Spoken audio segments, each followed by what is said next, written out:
ఈ వీడియోలో మనం వచ్చేసి 23 డిసెంబర్ 2023కి సంబంధించిన కరెంట్ అఫైర్స్ గురించి డిస్కషన్ చేద్దాం. చాలా ఇంపార్టెంట్ టాపిక్స్ ఉన్నాయి. వాటన్నింటి గురించి కూడా క్లారిటీగా ఎక్స్ప్లెయిన్ చేస్తాను. మీరు క్లారిటీగా ఉంటే మీకు ఇవి చాలా అంటే చాలా యూస్ఫుల్ అవుతాయి. దీని ద్వారా మీరు ఇంకొక సబ్జెక్ట్ని కూడా కనెక్ట్ చేసుకుంటూ దాని గురించి కూడా డెప్త్గా తెలుసుకోవడానికి ట్రై చేస్తారు. ఫస్ట్ క్వశ్చన్ చూసుకుంటే ఇక్కడ ఏ అనేది మిస్ చేశాను. ఏ విశ్వవిద్యాలయ పరిశోధకులు కనుగొన్న బ్యాక్టీరియాకు రవీంద్రనాథ్ ఠాకూర్ గౌరవార్థం ప్యాంటోయా టాగోరి అని పేరు పెట్టారు. ఆన్సర్ వచ్చేసి విశ్వభారతి విశ్వవిద్యాలయం అండి. చూడండి, రవీంద్రనాథ్ ఠాగూర్ గౌరవార్థం విశ్వభారతి విశ్వవిద్యాలయ పరిశోధకులు కనుగొన్న బ్యాక్టీరియాకు పాంటోయా టాగోరి అని పేరు పెట్టారండి. ఒక జీవికి ప్రముఖ వ్యక్తి పేరు పెట్టడం ఇదే ఫస్ట్ టైం మన ఇండియాలో. ఈ ఆవిష్కరణ వ్యవసాయం, స్థిరమైన వ్యవసాయ పద్ధతులకు ముఖ్యమైనది.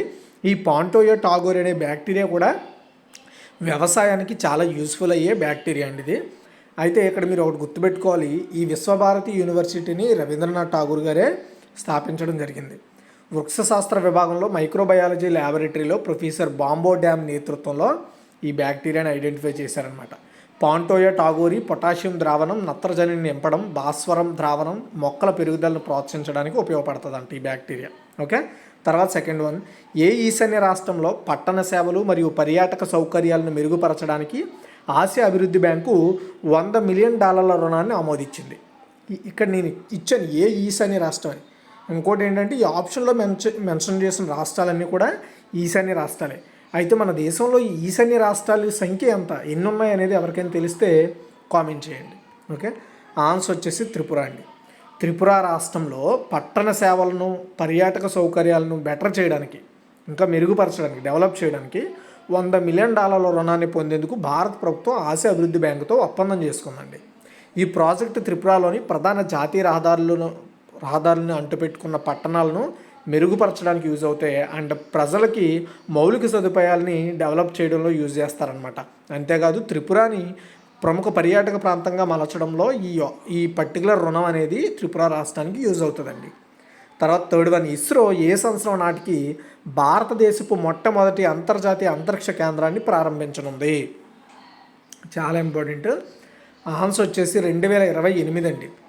ఓకే, అండ్ భారత అంతరిక్ష పరిశోధనా సంస్థ 2028 నాటికి ఇండియాస్ ఫస్ట్ ఇంటర్నేషనల్ స్పేస్ స్టేషన్ని ప్రారంభించబోతుంది. ఈ మేరకు ఇస్రో చైర్మన్ ఎస్ సోమనాథ్ గారే స్వయంగా వెల్లడించారు ఈ విషయాన్ని.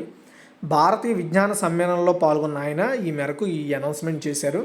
ఇంకొక 5 years అంతర్జాతీయ అంతరిక్ష కేంద్రం మొదటి మాడ్యూల్ను ప్రారంభిస్తామని ఆయన చెప్పారు. మొదటి మాడ్యూల్ 8 టన్నుల బరువు, రోబోటిక్గా ఉంటుందని చెప్పారు. ఇస్రోకి చెందిన ఈ అంతరిక్ష కేంద్రం 2035 నాటికి పూర్తి స్థాయిలో పనిచేస్తుంది. ప్రస్తుత భారత్లో ఉన్న రాకెట్ కేవలం 10 టన్నుల బరువు మాత్రమే మోసుకెళ్ళగలదు. 20 టన్నుల నుంచి 1215 టన్నుల బరువును మోసుకెళ్లే సామర్థ్యం ఉన్న రాకెట్లను ప్రజెంట్ మన దగ్గర లేవు, ఫ్యూచర్లో తయారు చేస్తామని చెప్తోంది ఇస్రో. 2035 నాటికి ISS మిషన్లో భాగంగా వ్యోమగాములను అంతరిక్షంలోకి పంపే ప్రణాళికతో ఈ కేంద్రాన్ని తయారు చేస్తారట. ఆదిత్య L1 సోలార్ మిషన్ గురించి సోమనాథ్ మాట్లాడుతూ జనవరి 6న ఆదిత్య L1 నిర్దేశించిన పాయింట్కి చేరుకుంటుందని ఆయన చెప్పడం జరిగింది. అండ్ ఇప్పటికే ఎవరికైనా తెలిస్తే ఇన్ కేసు అంతరిక్ష కేంద్రాలను నిర్మించడము అండ్ కలిగి ఉన్న దేశాలు ఏంటి ఎవరికైనా తెలిస్తే చెప్పండి. అవి 3 ప్రజెంట్ అయితే ఆ 3 దేశాల పేర్లు ఎవరైనా తెలిస్తే మీరు ఫ్యూచర్లో చాలా ఎగ్జామ్స్ని ఈజీగా క్రాక్ చేయగలుగుతారు, ఎందుకంటే ఖచ్చితంగా అడుగుతాడు. ఆ 3 కూడా చాలా పెద్ద దేశాలు. తర్వాత 4, 2023కి సంబంధించిన శస్త్ర రామానుజన్ అవార్డును ఎవరికి ప్రకటించారు? ఆన్సర్ వచ్చేసి రూయిక్సియాంగ్ జాంగ్ అండి. 2022 మరియు 2023 ఈ 2 సంవత్సరాలకి శాస్త్ర రామానుజన్ అవార్డులను వరుసగా అనౌన్స్ చేశారు. 2 సంవత్సరాలది, ఎందుకంటే లాస్ట్ ఇయర్ది అనౌన్స్ చేయలేదు, లాస్ట్ ఇయర్ది కలిపి అనౌన్స్ చేశారు ఈ ఇయర్. బర్కిలాలోని కాలిఫోర్నియా యూనివర్సిటీలో గణిత శాస్త్రజ్ఞులుగా ఉన్న యంగ్ కింగ్ టాంగ్ అండ్ రూయిక్సియాంగ్ జాంగ్లకు అందించారు. సో యున్ కింగ్ టాంగ్కి వచ్చేసి 2022 అండ్ రూయిక్సియాంగ్ జాంగ్లకు వచ్చేసి 2023కి ప్రకటించారండి. 2005లో ఈ శాస్త్ర ద్వారా స్థాపించబడిన ఈ అవార్డు $10,000 నగదిస్తారు, ప్రశంసా పత్రం ఇస్తారు. ప్రతి సంవత్సరం గణిత శాస్త్రంలో విశేష కృషి చేసిన 35 ఏళ్ళ అంతకంటే తక్కువ వయసున్న వ్యక్తులకు మాత్రమే ఈ యొక్క అవార్డుని అయితే ఇవ్వడం జరుగుతుందండి. శాస్త్ర వాళ్ళు ఇస్తున్నారు ఈ అవార్డులని. తర్వాత 5, ఏ చట్టాన్ని భర్తీ చేస్తూ press and registration of periodicals bill 2023ను పార్లమెంటు ఆమోదించింది? ఆన్సర్ వచ్చేసి press and registration of books act 1867.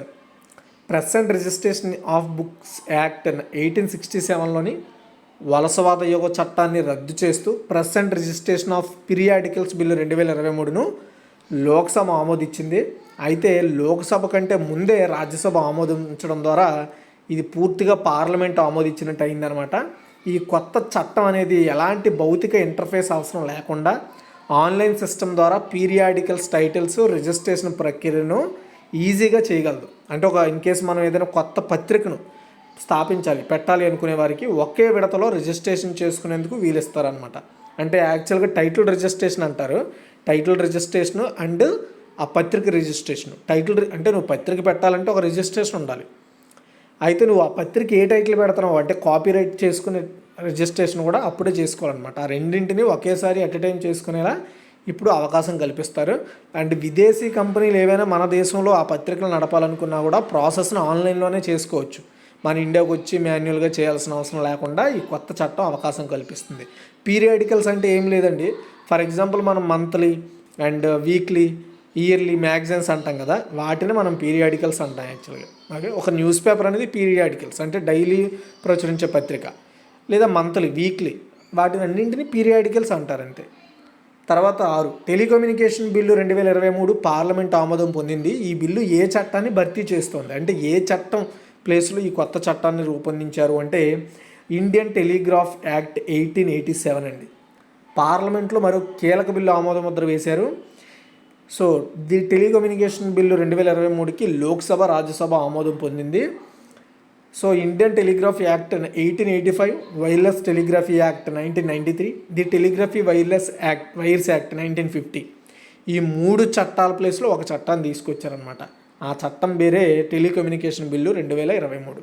Okay, ఈ బిల్లుని అశ్విని వైష్ణవ్ గారు పార్లమెంట్లో ప్రవేశపెట్టారు. బిల్లులో కీలక అంశాలు కూడా ఉన్నాయి. ఎవరికైనా చదవాలి అనుకుంటే మాత్రం చదవండి. ఓకే, కొన్ని నేను చెప్తాను. శాంతి భద్రతలకు, దేశ ప్రయోజనాలకు భంగం కలిగించే పరిస్థితులు ఎదురయ్యి భావించినప్పుడు టెలికాం నెట్వర్క్ మొత్తాన్ని ప్రభుత్వం తన నియంత్రణలోకి తీసుకొని ఆపేయచ్చు. లైక్ మనము రీసెంట్గా నాగాలాండ్, అంతకంటే ముందు ఆర్టికల్ 317 తీసుకొచ్చినప్పుడు జమ్మూ కాశ్మీర్లో ఏవైతే ఇంటర్నెట్ ఆపడం చేశారో వాటిని ఇప్పుడు వాటి యొక్క పూర్తి నియంత్రణ ఇంకా రాష్ట్ర ప్రభుత్వం కేంద్ర ప్రభుత్వం చేతుల్లో ఉంటుంది. ఈ సిచ్యువేషన్ బట్టి ఆ నిర్ణయాన్ని ఈజీగా తీసుకొని అమలు చేసే అధికారం ఇప్పుడు ఉంటుందన్నమాట. ప్రకృతి విపత్తులు వంటి సమయాల్లో ప్రభుత్వానికి ఇటువంటి అధికారాలు వస్తాయండి, ప్రసారాలు ఆపేయడం ఇలాంటివన్నీ కూడా. సో ఎవరైనా అనధికార టెలికాం నెట్వర్క్ను, పరికరాలను, రేడియోలను వాడుతున్నట్టయితే ప్రభుత్వం లేదా ప్రభుత్వ నియమిత వ్యక్తి ఏ భవనాన్నైనా, విమానం, నౌకలు సహా ఎటువంటి వాహనాన్నైనా తనిఖీ చేయొచ్చు. వాణిజ్య అవసరాలకు స్పెక్ట్రల్ వేలం ద్వారానే కేటాయించాలన్న దేశీయ టెలికాం సేవల సంస్థలైన జియో, వొడాఫోన్, ఐడియా అభ్యర్థులను ప్రభుత్వం తోసిపుచ్చింది. ప్రపంచవ్యాప్తంగా ఉపగ్రహ సేవలు అందించే కంపెనీలకు పాలనా అనుమతుల ద్వారానే స్పెక్ట్రమ్లు కేటాయించేలా బిల్లులో కొత్త రూల్స్ తీసుకొచ్చారు. ఇంటర్నెట్ ఆధారిత సందేశాలను కాల్స్ చేసుకోవడానికి వీలు కల్పించే వాట్సాప్, టెలిగ్రామ్, గూగుల్ మీట్ వంటి యాప్లను ఇన్ఫర్మేషన్ టెక్నాలజీ చట్ట నిబంధనలు వర్తించనున్నాయి. వీటిని టెలికాం చట్ట పరిధి నుంచి తొలగించనున్నారు. ఓటీటీ యాప్లు telecom regulatory authority of India పరిధిలో ఉండబోవని అధికారులు చెప్పారు. అది ఇలా అన్నమాట. చాలా తీసుకొచ్చారు. మీరు ఖాళీ అయినప్పుడు గూగుల్లో టైప్ చేసి ఆ చట్టం గురించి చదవడం ట్రై చేయండి. నెక్స్ట్ 2023లో రవీంద్రనాథ్ ఠాగూర్ సాహిత్య బహుమతి ఎవరికి ప్రకటించబడింది? సుకృత పాల్ కుమార్ అండి. ప్రఖ్యాత రవీంద్రనాథ్ ఠాగూర్ సాహిత్య బహుమతిని కవయిత్రి, విమర్శకురాలైన సుకృత పాల్ కుమార్కు ప్రకటించారు. యాక్చువల్గా ఇది 6వ బహుమతి, 6వ వ్యక్తి. ఈ బహుమతి అందుకుంటున్న 6వ వ్యక్తిని. Salt and peppers selected poems అనే పుస్తకానికి ఆమెకి ఈ అవార్డుని అయితే ప్రకటించారు. ఈ ప్రతిష్టాత్మక అవార్డు ప్రపంచ శాంతి, సాహిత్యం, కళ, విద్య, మానవ హక్కులను ప్రోత్సహిస్తూ ప్రపంచవ్యాప్తంగా ఉన్న అత్యుత్తమ సాహిత్య కృషిని గుర్తిస్తుంది. ఈ అవార్డు ప్రదానోత్సవంలో ఆమెకు $5,000 నగదు బహుమతిని, ఠాకూర్ విగ్రహాన్ని, సాహిత్యానికి ఆమె చేసిన విశేష కృషికి ఇచ్చారు. ఇదంతా పక్కన పెడితే సాంఘిక సంక్షేమానికి ఆయన చేసిన చూడండి ఇక్కడ సాహిత్యంలో ఇచ్చారు, నెక్స్ట్ శాంతిలో, సాంఘిక సంక్షేమంలో కూడా ఈ అవార్డులు అయితే ఇవ్వడం జరుగుతుందండి. ఓకే, గుర్తుపెట్టుకోవాలి. అయితే సో అభిజిత్ బెనర్జీకి రవీంద్రనాథ్ ఠాగూర్ సాంఘిక సాఫల్య సాహిత్య అవార్డు వచ్చిందండి, అభిజిత్ బెనర్జీకి. అండ్ ఈ ఎవరైతే సుకృత పాల్ కుమార్ ఉన్నారో ఆమెకు సాహిత్య బహుమతి వచ్చింది, అది గుర్తుపెట్టుకో. నెక్స్ట్ 8, చిరిగిన నోట్ల మార్పిడికి సంబంధించిన లావాదేవీల్లో వ్యత్యాసం కనిపించడంతో ఏ బ్యాంకుకు భారతీయ రిజర్వ్ బ్యాంకు 5 కోట్ల జరిమానా విధించింది? ఆన్సర్ వచ్చేసి యాక్చువల్గా ఇక్కడ 5 కోట్లని ఇచ్చాను, బట్ ఆన్సర్ వచ్చేసి ఏ బ్యాంక్, ఆప్షన్స్లో బ్యాంక్స్ ఇవ్వాలి, బట్ నేను 5 కోట్లని ఇచ్చాను. బ్యాంక్ వచ్చేసి bank of Baroda. So bank of బరోడాకి 5 కోట్ల రూపాయలు జరిమానా విధించింది ఆర్బీఐ. ఎందుకంటే సో చిరిగిన నోట్లను మార్పిడికి సంబంధించిన లావాదేవీల్లో వ్యత్యాసం కనిపించిందంట. పెద్ద మొత్తంలో రుణాల జారీకి సంబంధించి 60 నిబంధనలను ఫాలో అవ్వలేనందుకు కూడా మొత్తంగా కలిపి 5 కోట్లు జరిమానా వేసింది.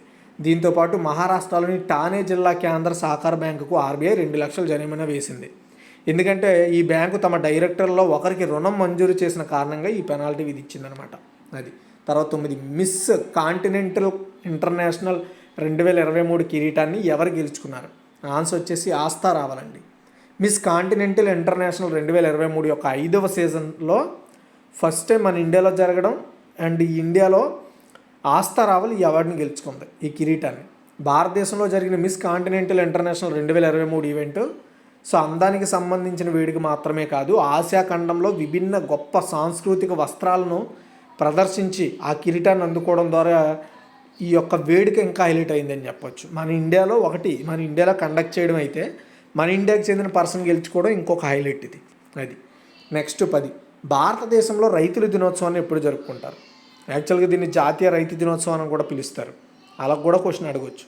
ఆన్సర్ వచ్చేసి డిసెంబర్ 23 అండి. భారతదేశంలో రైతుల దినోత్సవాన్ని ప్రతి సంవత్సరం డిసెంబర్ 23ని సెలబ్రేట్ చేసుకుంటారు. దేశానికి రైతులు చేస్తున్న సేవ, వారి అవసరాలు, వాళ్ళు ఎదుర్కొంటున్న ఇష్యూస్ కావచ్చు, వాళ్ళ ఇష్యూస్ని చర్చించడానికి ఈ డేని సెలబ్రేట్ చేస్తారు. మాజీ ప్రధాని చౌదరి చరణ్ సింగ్ జయంతి సందర్భంగా జాతీయ రైతుల దినోత్సవాన్ని జరుపుకుంటాం. చౌదరి చరణ్ సింగ్ 1979 నుంచి 1980 వరకు కూడా దేశానికి సేవ చేశారు. ప్రధానిగా ఉన్నది తక్కువ కాలమే అయినా దేశంలో రైతుల పరిస్థితిని మెరుగుపరిచేందుకు ఆయన చాలా ట్రై చేశారు. దీంతో పాటు వారికి సాధికారత కల్పించడం లక్ష్యంతో అనేక సంక్షేమ కార్యక్రమాలు తీసుకొచ్చారు. ఆయన సేవలకు గుర్తుగా 2001లో భారత ప్రభుత్వం చౌదరి చరణ్ సింగ్ కృషిని గౌరవిస్తూ డిసెంబర్ 23ని జాతీయ రైతు దినోత్సవాన్ని జరుపుకుంటున్నారు. సో ఇది గైస్ ఓవరాల్గా ఈరోజు కరెంట్ అఫైర్స్. మీకు ఈ వీడియో నచ్చింది అనుకుంటున్నాను. నచ్చితే లైక్ చేసి షేర్ చేసి మరిన్ని అప్డేట్స్ కోసం మన ఛానల్ ఫాలో అవుతూ ఉండండి.